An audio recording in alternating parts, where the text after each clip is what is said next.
Sometimes you might be feeling extra creative, or you have a certain sound in mind that you want to create. More time, these sounds that most people have in mind aren't too complicated to make. You just have to have a basic understanding of how oscillators work, filters, attack, release, decay, sustain, which all sound like big words, but they're all very simple.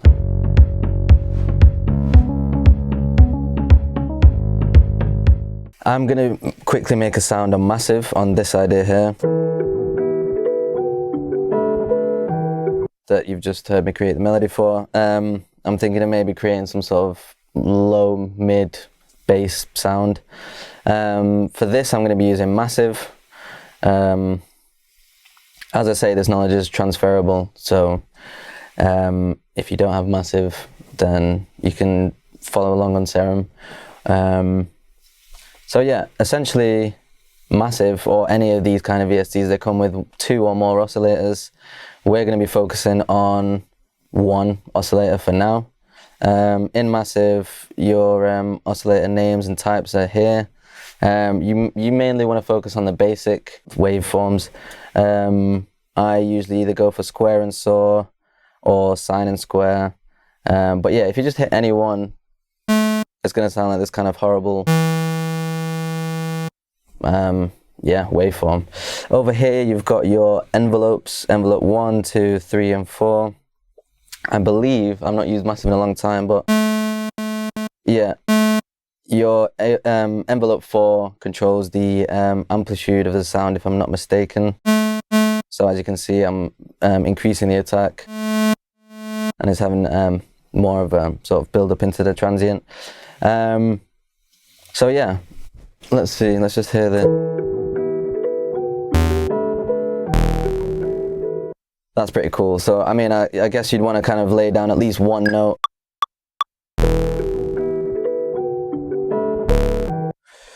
And yeah, the fun bit kind of starts now, because I can just keep this on loop and you'll see me start tweaking the ADSR, and I'm going to add a little filter to it, nothing crazy. I'm going to mess around with some of the effects that come built into massive, which help shape the sound.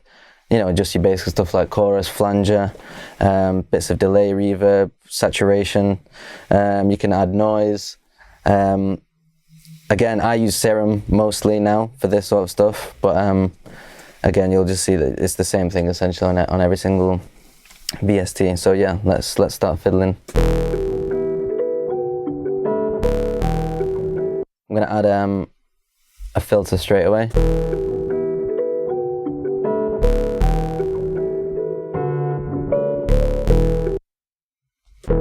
Yeah, so I forgot myself, but in massive you have to route your oscillators to the filter. So yeah, make sure you either route it to filter 2 or filter 1. I always, just as a rule of thumb, keep it simple, filter 1. I hardly ever really use the filter 2. That's, you know, if you're making dubstep, if you're making drum and bass, that's when all that starts getting interesting, and you can really sit here for hours and automate the, you know, the movement of the sound, and yeah, you can really sit here for days.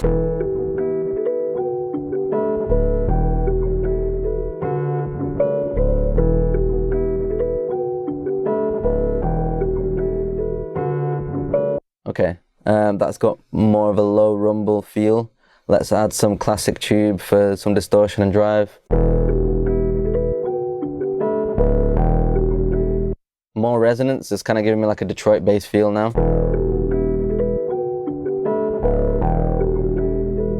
Nice.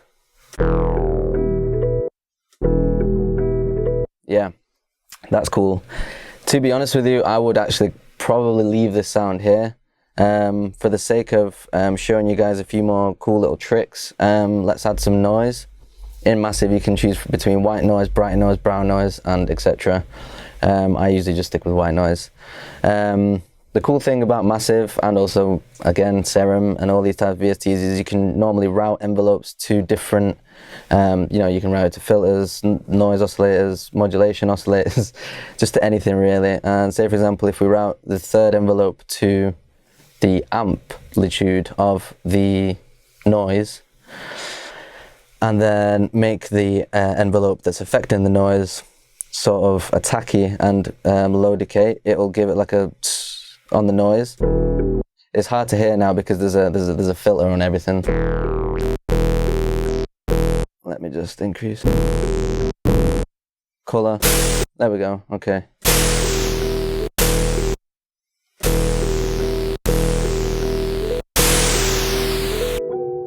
Yeah.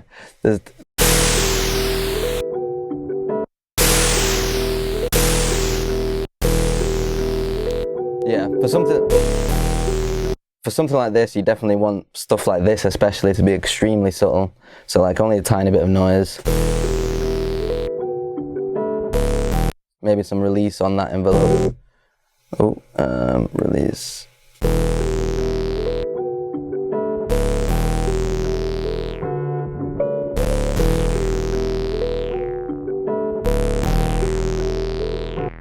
Yeah, I'm going to turn that off because I don't like what it's done to the sound. One last thing I guess we could do is add, just show you what adding another oscillator can do to the sound.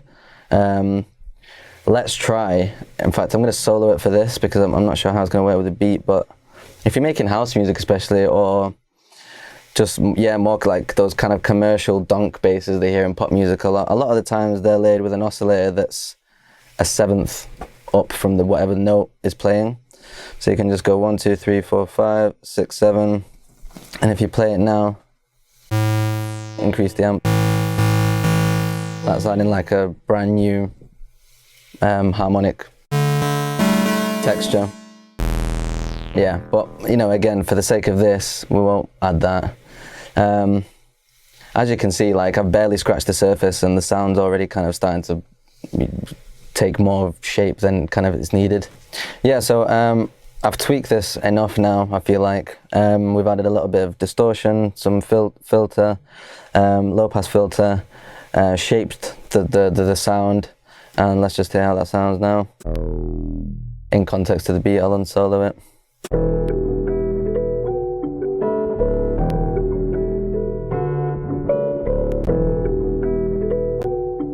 The possibilities are really endless with this stuff. What I'd recommend you do is, if you've got a lot of time in your hands, is to sit there and literally just make sounds and save the patches. That's a great tool for what's the word? Just to be more efficient as a producer. You want to be yeah, just save a lot of time for yourself, because when you sit down to produce, you want to kind of have all your tools ready rather than sitting there and making this. That's why a lot of people like to work with loops, is so they can instantly get inspired by like a sound or an idea, and then just build some drums over it. So if you have your saved patches and your bass patches, your synth patches, you can just quickly throw them in the following day and get cracking. So yeah, hope that helped a little bit.